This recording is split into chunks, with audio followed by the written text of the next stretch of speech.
if I ever have you substitute for me again. I just, the only office transfer I was interested in is you and me. That office up there is amazing. Yeah. Oh, my first time at Cardiff, it was beautiful. Yeah, isn't it great? It is, and you have awesome agents up there. It was such a pleasure to go up there and meet with them. Great. Thank you for giving me that opportunity. Oh, gosh, brother. Anytime. I'm sure they were happy to have you. Well, I think they were initially, and then we got into disc. And then everybody starts looking at you like, wait a minute. I'm not that. I don't want to be that. Well, you are that, though. So you have to confront it. And more importantly, we have to know who we are so we know how to create that connection with other people. Yeah. I think that, I kind of learned this the hard way, but it's like to spin off of what I said a moment ago. We're either always persuading people or always trying to convince people. And the relationship between convincing and persuasion is not that big, or the distance between the two is not that big, but one feels a whole lot better. Because when you're trying to persuade people, it means you're focusing in on them and you're focused on asking the right questions, and you're really forcing them in some ways to get their own aha. And as you know, right, we both know, you and I, as trainers, we know that when people are able to make their own decisions, they like you more. There's less regret in their decision, right? I mean, that's what sales is all about. Wouldn't you agree? Right. Yes. If I say it, it might be true. If you say it, it's absolutely true. Right. I need to help you reach a conclusion that benefits you, which is probably something I'm already seeing, and you're not. And I need to help you get there. Right. And from my point of view, or at least my experience, I think being malleable is the key to success in sales. So if we, like last week, you at Coach's Corner, let's talk a little bit about that now, the DISC and what each one of those quadrants represent.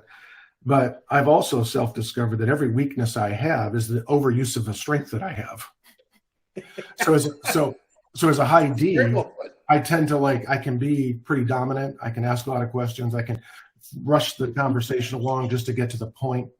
I as a high D can make a mess behind me.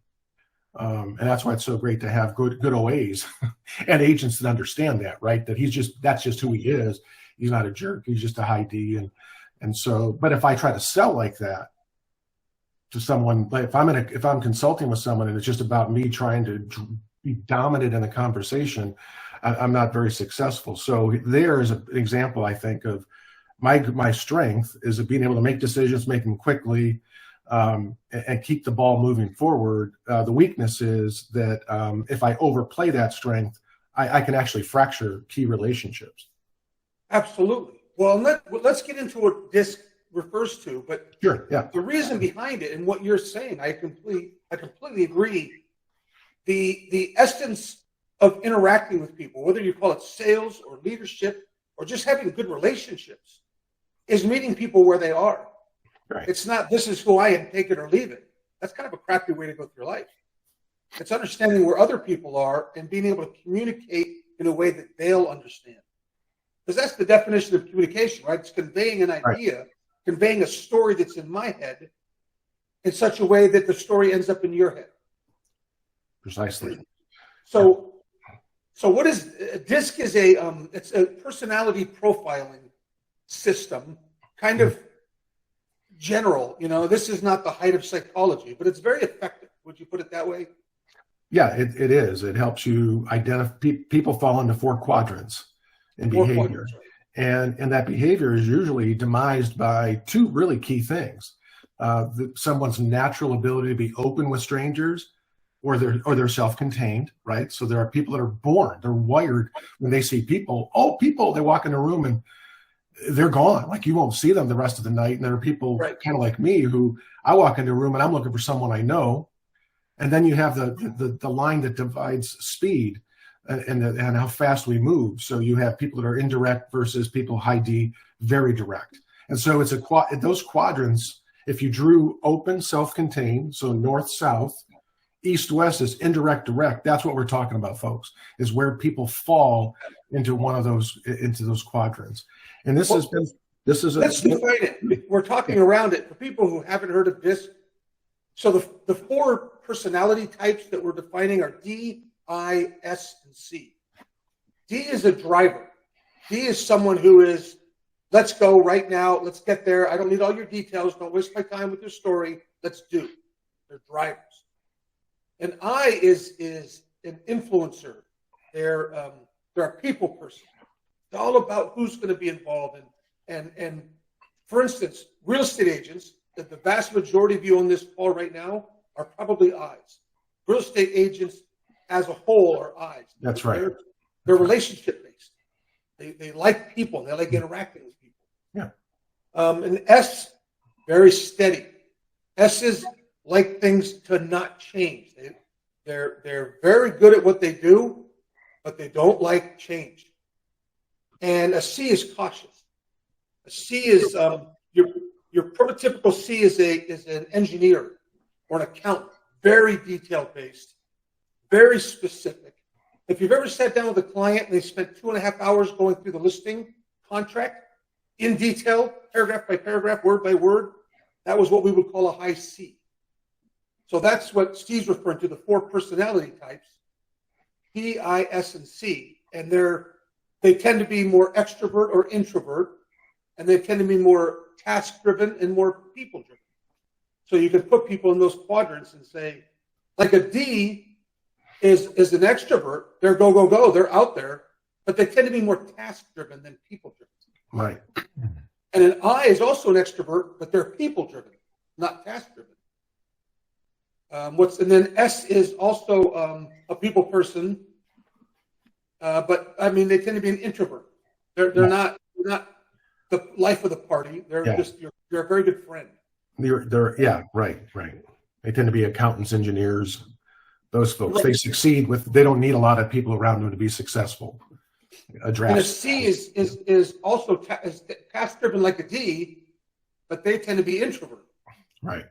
They just want to be left alone to figure it all out. They love spreadsheets, right? They love detail. They love math. And none of these are good or bad or better or worse. It's just understanding, who am I dealing with? Is this a high D? I need to respond to them as a high D. And Steve, I know I'm going on, but this was a really important point to realize. We tend to be the opposite. Intuitively, we think the opposite is better. If we meet a high D, you walk into a meeting, you're a little bit late, and they say, you're late. Our natural reaction is, oh, sorry, I didn't mean to be late. We try to acquiesce to their D nature. Well, that's going to make the situation worse. We all want to be around people who are like us. So when the D is in the room and says, you're late, you say, I am. We better get started right now. That's D to D, and a D likes that. We need to be what they are. Yeah, I know your time's valuable, Mr. Seller. My bad. Let's get on with it. I mean, you acknowledge you've heard it, you confirm it, and off you go. I mean, I think that all we're talking about here too is why is it so important? Well, if connecting increases your influence, and I believe it does. So if I walk into a room and I find something I can connect with someone on, in almost every situation, my ability to connect with someone and be like-minded increases my influence. And if influence is the key to leadership, meaning it's a way of helping persuade people, then this is really important, right? I mean, like, it's hugely important, actually, because it's really those that Sean, I think the master salespeople are those that have mastered the art of being appropriate in the moment. Absolutely. Right? But I wonder, and you tell me what you think. You're using words that are kind of loaded. If we're thinking about how do we influence people, it almost starts to come across like manipulate. And I know that's not what you're saying. No, not at all. What we want to do is create rapport. I think rapport is a better word. Mm-hmm. If you want to create trust, to create trust, you have to have rapport. The person has to see you, like you, feel that you two are similar, that you're someone they can trust. Yeah. And that's what we're saying. To do that, you have to be like them, not have them be like you. You're in sales. That's the exact opposite. Right. Yeah. What I'm saying is, like, connecting with people increases influence. And so the fact is that if people fall into one of 4 quadrants, then statistically it is more likely than not. We will, like, there are times we're going to walk into a room, we're going to be aligned, right? I'm with a D, we're Ds, and off we go.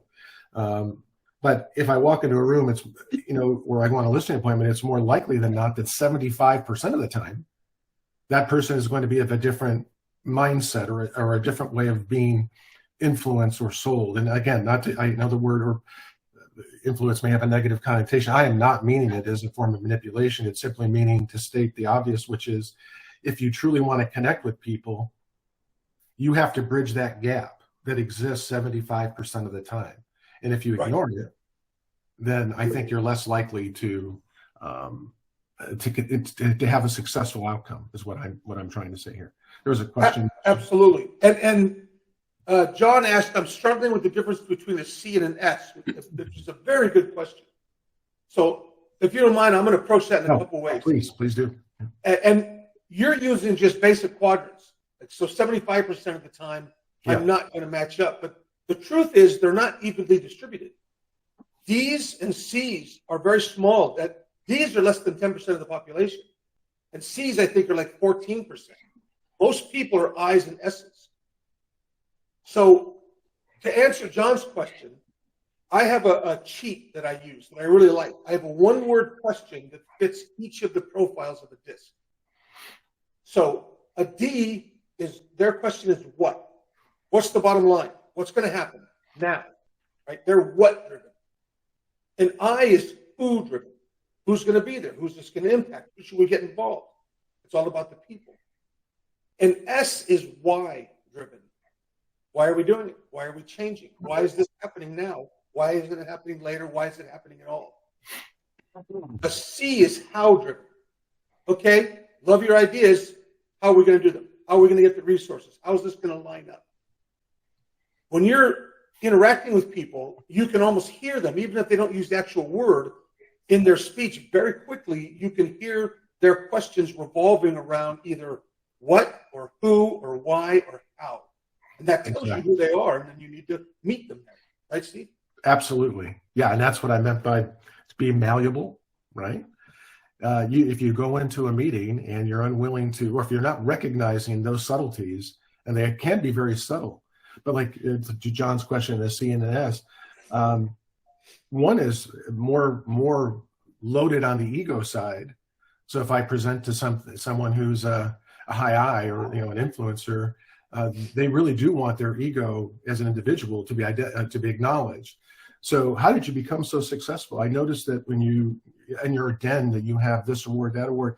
Tell me how you become so successful in life. What do you attribute your success to? It's just a simple question that you'll watch, and if you've connected, you've asked the right question, off they'll go. And now you know that you're going down the path of being able to influence people or to persuade them, or again, I'm sorry, I can't shake the relate to them. Great rapport. But yeah, to me, it's critically important. That's, I think if we asked people, if each one of us left this call today and we went back to someone, a trusted advisor, sales manager, husband, wife, friend, and said, what do you think sets me apart in my profession from others? What do you think it is? What do you see in me that sets me apart from others? Will tell you how you are being perceived 90% of the time with these folks. And someone says, well, you're very passionate. You have a lot of passion. You're strong-willed. You're determined.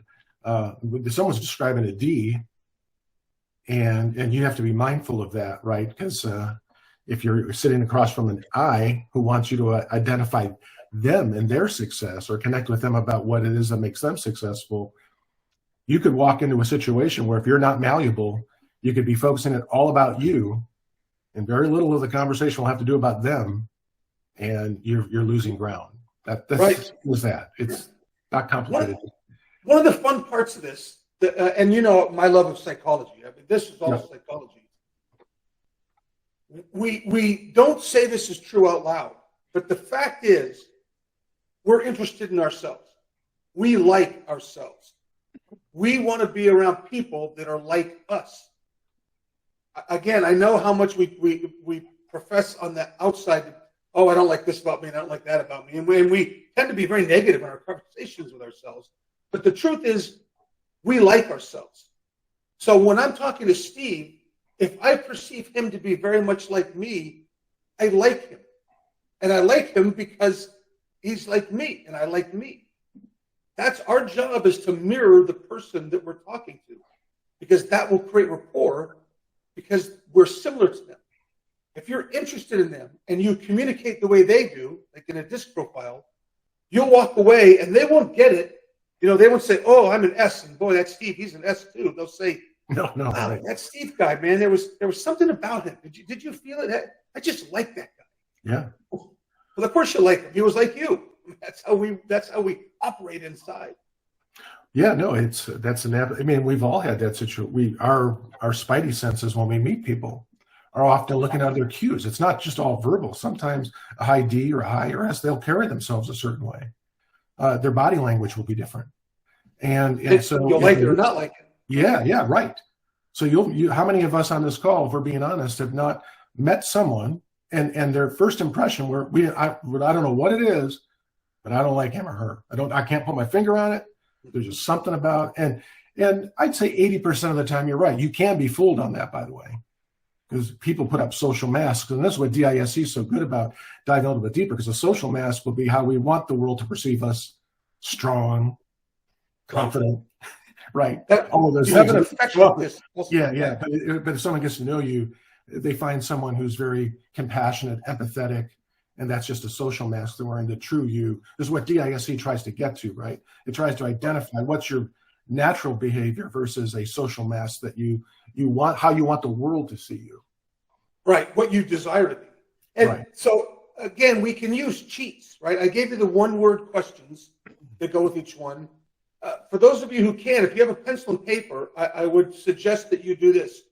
Draw a box with 4 squares. In the upper right, put D. In the lower right, put I. In the lower left, put S. And in the upper left, put C. So now you have disc kind of clockwise from the upper right corner. This starts to allow you to see how relationships work. The D and the C at the top, what Steve was mentioning, that up arrow, they're project driven. And the I and the S going toward the bottom, they're people driven. And going to the right, as Steve said, the D and the I, they're extrovert. They're out, they're loud, they're using hands. Whereas the S and the C, the left boxes, that arrow is more introvert. So you can create relationships. A D and a C actually get along pretty well because they're both project driven. They're very different in whether they're extrovert or introvert, but a D and an I can get along because they're both outward, even though one's project and one's person. But a D and an S, well, that's a tough one, right? The opposing corners have a very hard time getting any kind of real rapport and trust going. Right. So I'm trying to get visual cheats. Right. And then it's funny because I think the biggest aha or the biggest takeaway I want everyone to get from this pretty big conversation is that wherever you land and however you perceive others, one infallible truth is that if you seek to understand others, you will always come out ahead. Always. So that, to me, that's the whole why you want to spend time here goes back to what I don't hate to restate the obvious, but it's being aware that your greatest strength could be your biggest weakness if you overuse it, and we tend to do that. Right. We can overuse our strengths to the point where they begin to hurt us, and it hurts us not by the tests that we're performing, but by the relationships we're trying to build. And that's the key, right? No one sees what you're doing, your preparation, your experience. I don't know that when I first meet you. I don't know that you've been selling real estate for 30 years or that you're a graduate summa cum laude. I don't know any of those things. I don't know that any of them matter. But if you think it matters and off you go, and you're tone deaf to wanting to understand the person in front of you as your number one objective. So if you're brand new in real estate and you get nothing from this discussion, which is I hope you'll want to go back and understand DISC and see where you plot out and But if you just seek to understand, that's all you do in every meeting you ever get into. I'm here to seek to understand, to better understand you and what your needs are. You'll be way ahead of the game. And then if you do DISC and go through that process, be mindful of the fact that someone who's high on any of those quadrants, Sean, like if you're a high D and you're off the charts, like you're an extreme, it's difficult for people like that to kind of pull into the middle. They're not as malleable. Right. Like you are locked and loaded. I am who I am, and to hell with everything else. Like, take me or leave me. Well, it's especially difficult for D's and C's because they tend to be off the chart. Right. When we were up at your office and Liz was there, and she commented something that's very true. We tend to intuitively do this. If we're with a high I, we tend to become more people-driven and jovial. And I commented, yes, that's very true for I's and S's. And I's and S's are what make up the majority of people. And that's why we get along so well. It's not as true for D's and C's. They have to work at it. If you're a D or C, you have to work at it. And if you're an I and S and you're dealing with a D or C, you're going to have to go out of your way to meet them where they are. Right. We have a couple great questions. Comments. Wendy pointed out that I did a handout at your class, and you can find these. Lisa points out you can go online and have free tests to do a DISC. And it's not a one and done. We change over time. This is one of those things that your circumstances will change who you are. So every 6 months or so, you should do it to know who you are so that you're better able to bring yourself into relation with others. And Liz pointed out it helps you understand why and how others react as well. Have you ever found yourself saying, oh my God, all I did was say this. Why are they upset? Yeah. Well, they're upset because you were kind of going maybe in a D direction or a C direction, and they're a high I. Yeah. Well, I live this every day in a way because being a high D, I can get so wrapped up in just wanting to lead from, or to try to impact or influence others that you can get lost in that. And it still happens. This is about being more higher minded, because if you're not willing to take a minute, like to Liz's point, and stop and think before you speak about what am I about to say? How is this going to advance my cause, or is it going to alienate me? I struggle with that. And so, because I'm a high D, of course, and I'm not making excuses. I'm just saying I'm a high D. So I tend to, I have to be mindful of that. And I have gotten better as I've gotten older. I'm still not perfect, but you're aware of something.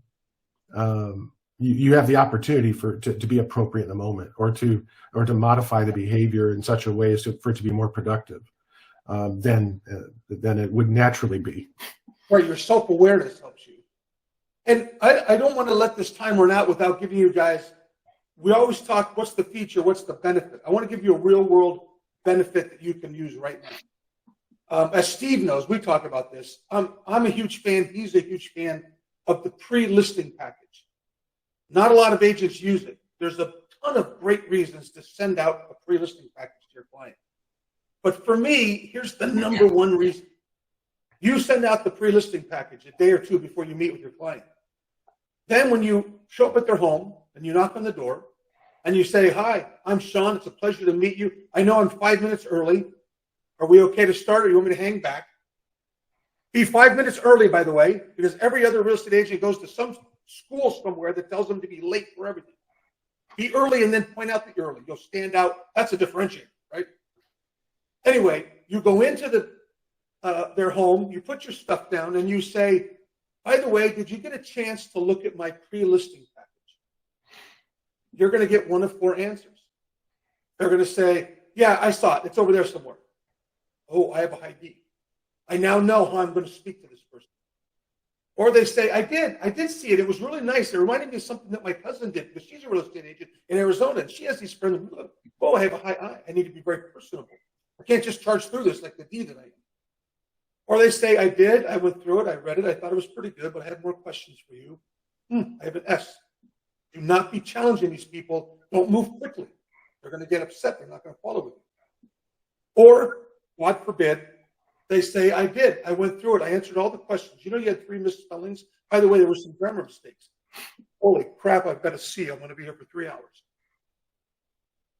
That's the best part of a pre-listing package is you can just ask that one question and immediately know where they are on the disc, which means you immediately know who you need to be to create that rapport that Steve was talking about.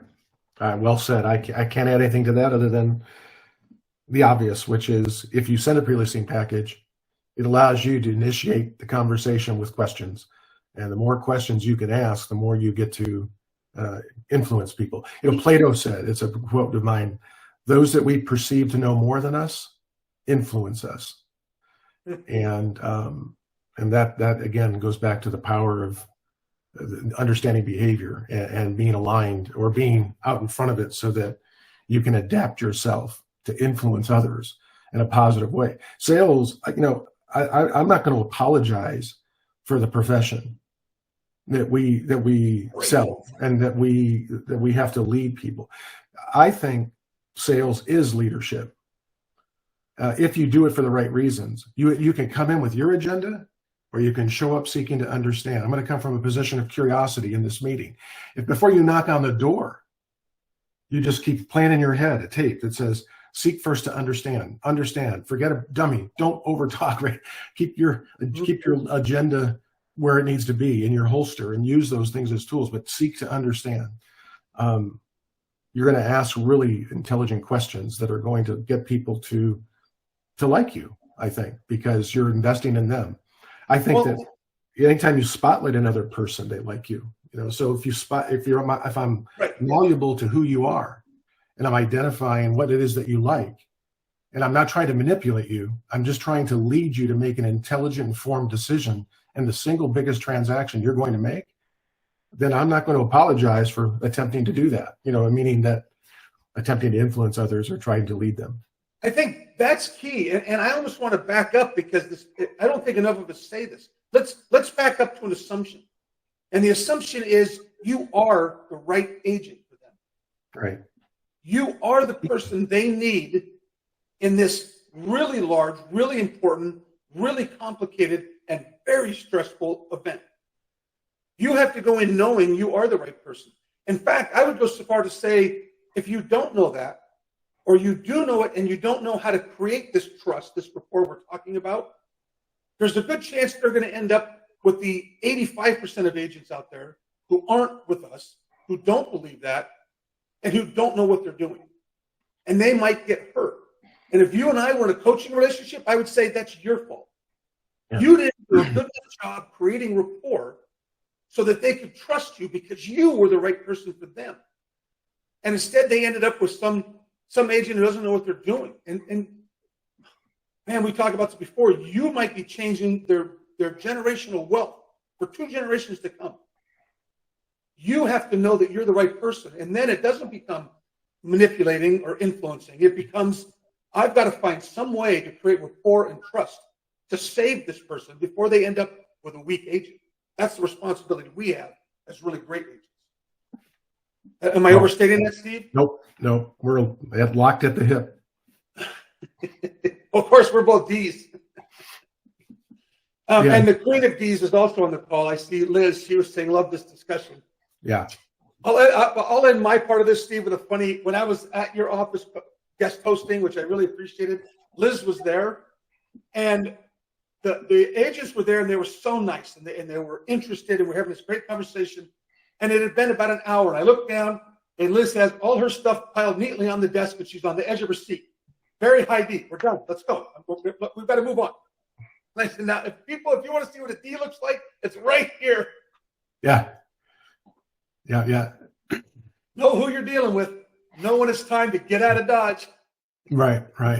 Now I know not to show up next time so that you don't make fun of me. You know, I'm not making fun at all. It was actually a perfect visual of what that looks like. It was. If you want a written example, there's Brian. Hey, it's 7:30. Next, let's move.